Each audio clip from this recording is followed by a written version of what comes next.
Sekar Lintang, seorang pengusaha wanita yang sukses. Namun, meskipun pencapaianku di dunia bisnis cukup gemilang, aku tetap tidak bisa lolos dari tekanan keluarga. Mereka terus-menerus bertanya kapan aku akan menikah. Bahkan, sepupuku, Lila, yang menikah muda dan kini sudah memiliki 2 anak, sering melemparkan senyum tipis yang terasa menyakitkan, seolah-olah hidupnya lebih lengkap hanya karena memiliki keluarga. Setiap kali aku mencoba membicarakan pekerjaanku atau pencapaianku, percakapan itu selalu berakhir dengan pertanyaan, "Kapan kamu menikah?"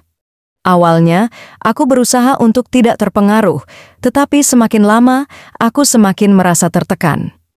Mengapa mereka tidak bisa menghargai kesuksesanku sebagai seorang wanita mandiri? Malam itu, aku duduk termenung, mencoba menenangkan pikiranku. Apakah aku harus menikah hanya untuk menghindari tekanan ini? Gumamku pada diri sendiri. Aku menatap jalanan sepi dari jendela rumahku, berpikir keras. Aku sadar bahwa aku tidak bisa terus seperti ini. Mungkin sudah saatnya aku melakukan sesuatu untuk mengakhiri tekanan ini. Lalu, sebuah ide gila muncul di benakku. Aku tahu ini terdengar konyol, tetapi semakin kupikirkan, semakin masuk akal rasanya. Aku lelah dengan komentar keluarga yang tak ada habisnya. Aku butuh jeda. Maka aku memutuskan untuk menyewa seorang pria yang bisa berpura-pura menjadi tunanganku selama 3 bulan saja. Cukup untuk meredakan tekanan dari keluarga. Namun ini bukan hal yang mudah. Aku harus mencari seseorang yang mampu menjalankan perannya dengan baik. Aku butuh pria yang bisa beradaptasi dengan cepat dan tidak canggung saat bertemu keluargaku. Tidak terlalu mencolok. Aku tidak ingin keluargaku curiga jika pria ini tampak terlalu sempurna. Cerdas dan bisa berbicara dengan baik. Keluargaku penuh dengan orang-orang kritis yang pasti akan mengajukan banyak pertanyaan.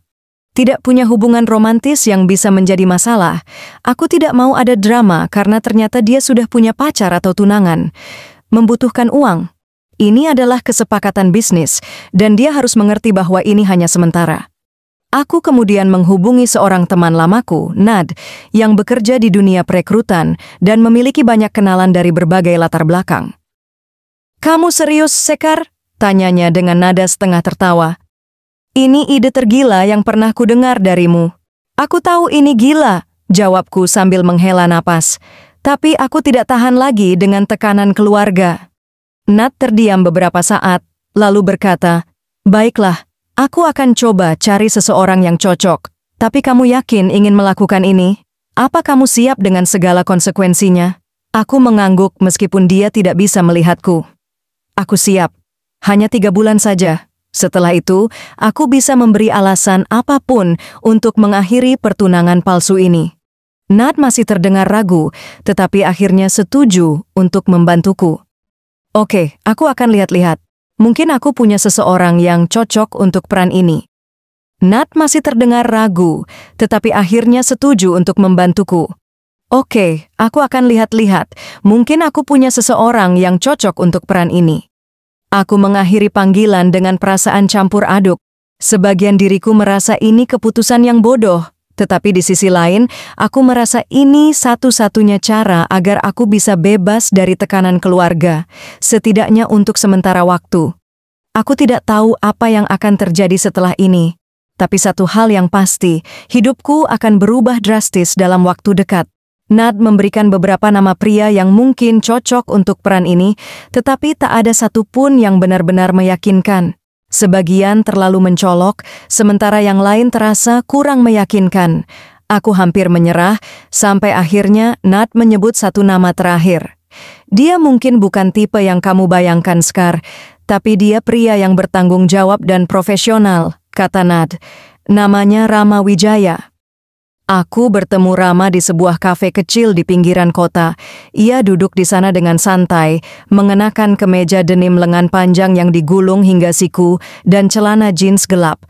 Rambutnya sedikit berantakan, tapi tetap terlihat rapi. Garis rahangnya tegas dan caranya berbicara terdengar profesional. Rama menatapku sejenak sebelum akhirnya membuka suara. "Nad bilang kamu punya tawaran untukku. Langsung ke inti saja, aku menyukai itu." Aku menyilangkan jemariku di atas meja dan mulai menjelaskan rencanaku. Aku membutuhkan seorang pria untuk berpura-pura menjadi tunanganku selama 3 bulan. Tugasmu hanya berperan sebagai pasangan yang meyakinkan di depan keluargaku, tidak lebih, tidak kurang. Sebagai gantinya, aku akan membayarmu dengan jumlah yang cukup besar untuk membantu situasimu saat ini. Rama tidak langsung menjawab. Ia hanya duduk di sana, menatapku dengan ekspresi sulit ditebak. Setelah beberapa saat, ia bersandar di kursinya dan menyilangkan tangan di dada. Jadi, aku hanya perlu berpura-pura mencintaimu di depan keluargamu? Tanyanya dengan nada datar. Aku mengangguk. Rama menghela napas pelan. Kamu yakin ini akan berjalan sesuai rencana? Aku sudah mempertimbangkan risikonya, jawabku. Ini hanya kesepakatan bisnis, tidak lebih. Aku menyebutkan jumlah bayaran yang kutawarkan. Matanya sedikit membesar sebelum ia dengan cepat mengendalikan ekspresinya. Itu jumlah yang tidak sedikit. Aku bisa melihat ada konflik dalam dirinya, antara menerima tawaran ini atau mempertimbangkan konsekuensinya. Lalu, pertanyaan yang tidak kuduga keluar dari mulutnya. Apa yang terjadi kalau salah satu dari kita mulai merasa lebih dari sekadar pura-pura? Tanyanya tiba-tiba. Aku terdiam. Pertanyaan itu tak pernah terpikirkan olehku. Bagiku, ini hanyalah kesepakatan bisnis. Tidak lebih. Itu tidak akan terjadi, jawabku, mencoba terdengar yakin. Rama mengangguk pelan, lalu akhirnya mengulurkan tangannya. Aku menatapnya sejenak sebelum menjabat tangannya. Kesepakatan ini resmi dimulai. Aku tidak tahu apakah ini keputusan yang benar atau tidak. Tapi satu hal yang pasti, tidak ada jalan untuk kembali. Awalnya, semuanya berjalan sesuai rencana. Rama memainkan perannya dengan sangat baik. Kami menghadiri makan malam keluarga, dan ia bertindak seperti pasangan yang perhatian. Namun, di balik semua itu, aku bisa merasakan ayahku mengamatinya dengan tajam. Saat makan malam berlangsung, tiba-tiba ayahku membuka suara. Jadi Rama, katanya dengan nada tenang tapi penuh tekanan, apa pekerjaanmu sekarang? Aku langsung menegang. Kami sudah sepakat untuk mengatakan bahwa Rama bekerja di sebuah perusahaan teknologi sebagai analis data, pekerjaan yang cukup bergengsi dan tidak terlalu sulit untuk dipalsukan. Tapi alih-alih menjawab sesuai kesepakatan, Rama tersenyum santai dan berkata, "Saya sebelumnya bekerja di sebuah perusahaan startup, Pak, tapi sekarang saya sedang dalam masa transisi, mencoba membuka usaha sendiri." Aku menahan napas. Itu tidak sepenuhnya bohong, tapi juga bukan jawaban yang kami sepakati sebelumnya. Ayah mengangkat alis, tampak tertarik. "Usaha sendiri? Bidang apa?" "Perangkat lunak," jawab Rama tenang. "Saya sedang mengembangkan aplikasi manajemen keuangan untuk usaha kecil dan menengah. Tujuan saya adalah membantu bisnis kecil mengelola keuangan mereka tanpa harus menyewa akuntan profesional yang mahal." Aku nyaris menjatuhkan sendokku. Itu bukan jawaban yang asal-asalan, bahkan terdengar sangat meyakinkan. "Kamu membangun ini sendiri atau dengan tim?" tanya ayahku lagi. "Ada beberapa teman lama saya yang ikut terlibat," kata Rama. "Kami berbagi tugas sesuai keahlian masing-masing. Saat ini masih dalam tahap pengembangan." Aku menatapnya dengan kaget. Dia terlihat begitu percaya diri, seakan-akan semua itu benar-benar nyata. Dan untuk pertama kalinya aku bertanya-tanya, siapa sebenarnya Rama Wijaya? Aku melirik Rama dengan perasaan campur aduk. Dia terlihat begitu percaya diri, seolah-olah benar-benar menjalankan bisnis itu. Jika aku tidak tahu kebenarannya, mungkin aku sendiri akan percaya sepenuhnya. Kami tidak pernah mendiskusikan jawaban ini sebelumnya. Hampir saja aku merusak rencana karena terkejut dengan cara Rama menangani pertanyaan ayahku. Tapi anehnya, ayah tampak puas. Malam itu, keluargaku mengundang kami ke acara ulang tahun tanteku. Aku mencoba menolak, tapi ayah menepuk meja pelan dan berkata, "Yang terpenting, Sekar akhirnya menemukan seseorang yang membuatnya bahagia." Aku terdiam. Apakah aku benar-benar bahagia? Awalnya, aku menganggap ini hanya permainan.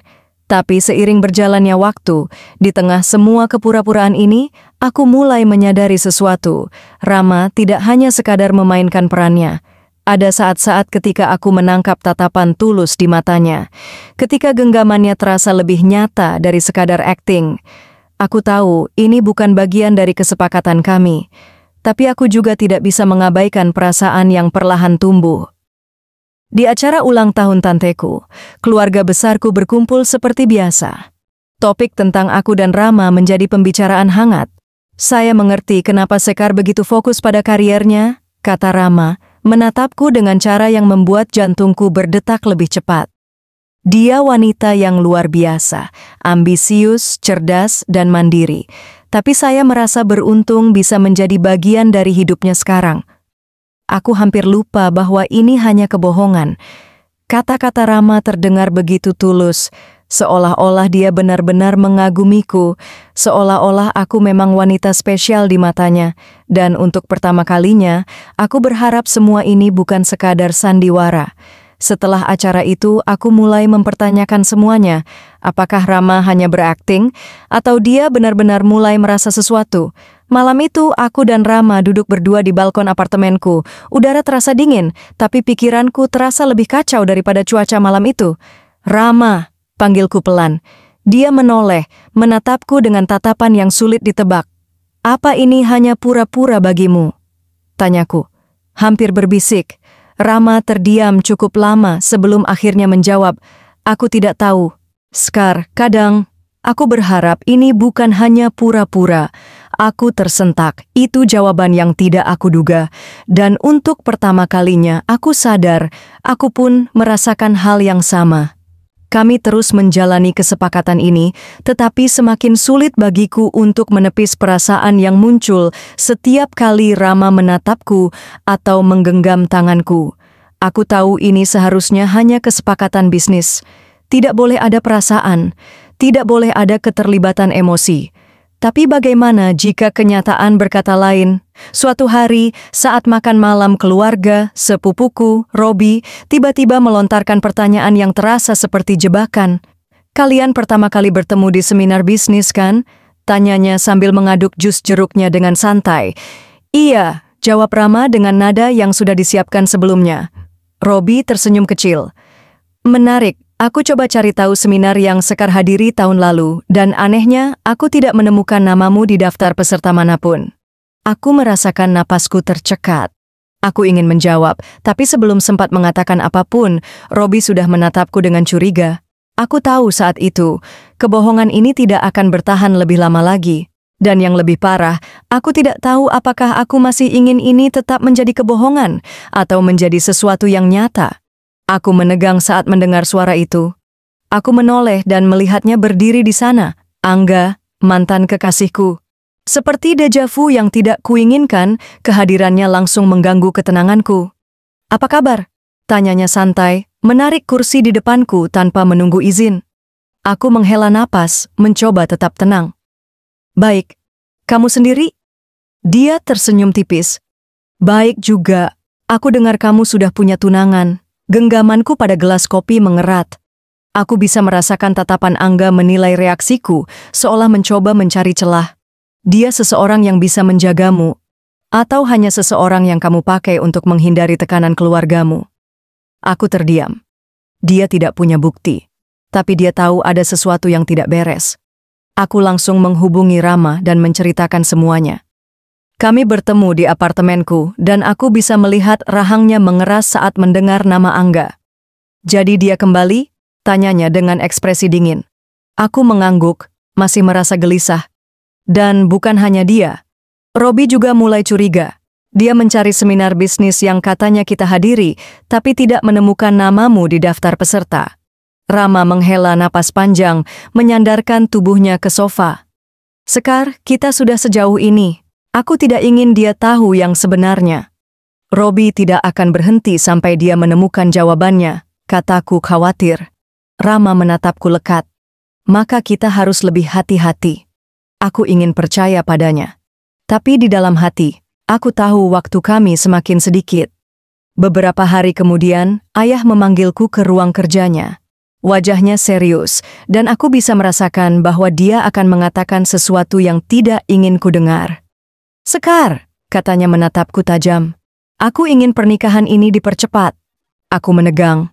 Kamu sudah cukup lama bertunangan, lanjutnya, dan aku ingin memastikan bahwa Rama benar-benar serius denganmu. Tidak ada alasan untuk menunda pernikahan ini. Aku menelan ludah. Tapi, Ayah, tidak ada tapi. Potongnya tegas. Aku sudah berbicara dengan keluarganya dan mereka setuju.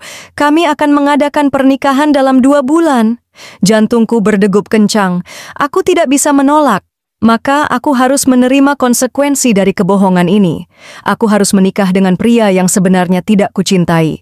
2 bulan berlalu begitu cepat. Hari itu, aku berdiri di tengah aula besar, dikelilingi keluarga besar dan kolega bisnis ayahku. Semua orang tampak bahagia, seolah-olah ini adalah kisah cinta yang sempurna. Di sampingku, Rama berdiri gagah dengan jas hitamnya. Senyumnya begitu tenang. Tapi aku tahu, dia pun merasa sama sepertiku, terjebak. Saat penghulu mulai membacakan akad, tanganku gemetar. Aku melirik ke arah Rama, mencari jawaban di matanya. Tapi yang kutemukan hanyalah kebingungan yang sama. Aku tahu cepat atau lambat kebohongan ini akan terungkap. Aku hanya tidak menyangka akhirnya akan tiba secepat ini.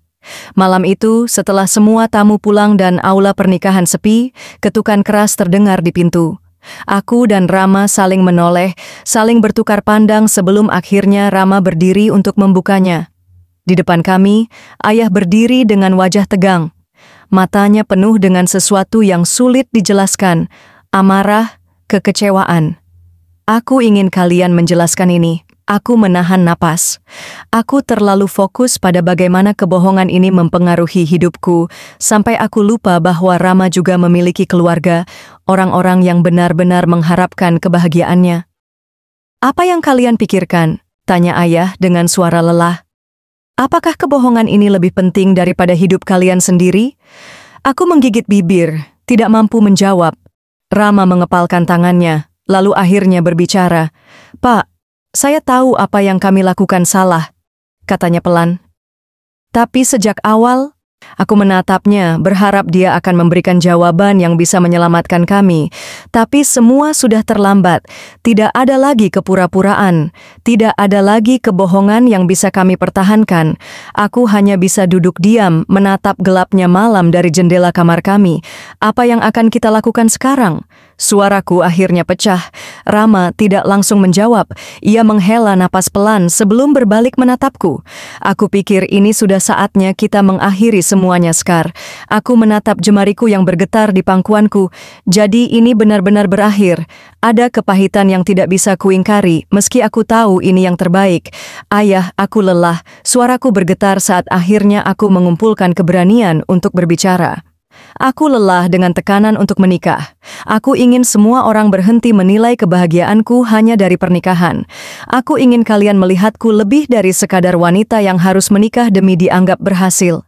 Ayah terdiam lalu mengembuskan napas berat. Jadi, selama ini kau menyewa pria untuk berpura-pura menjadi tunanganmu, menipu keluargamu, menipu semua orang? Suaranya naik 1 oktav, menunjukkan kemarahannya yang membara. Aku menunduk. Aku tahu ini salah. Aku menyesal. Satu-satunya pilihan sekarang adalah kita mengurus semuanya secara baik-baik, ujarku akhirnya.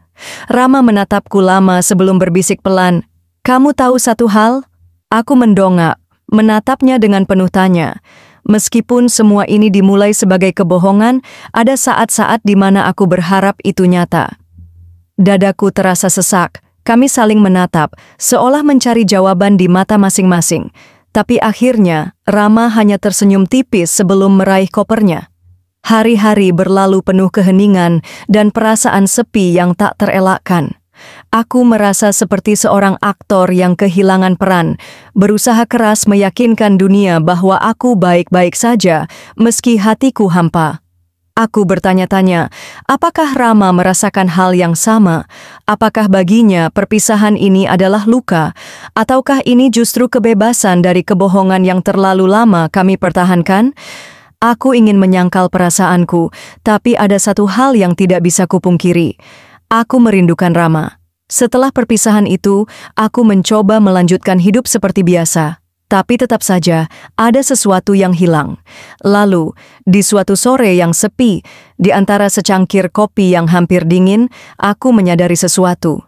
Meskipun semua ini dimulai dari kebohongan, meskipun hubungan kami terjalin di atas tekanan dan ekspektasi, ada satu hal yang nyata.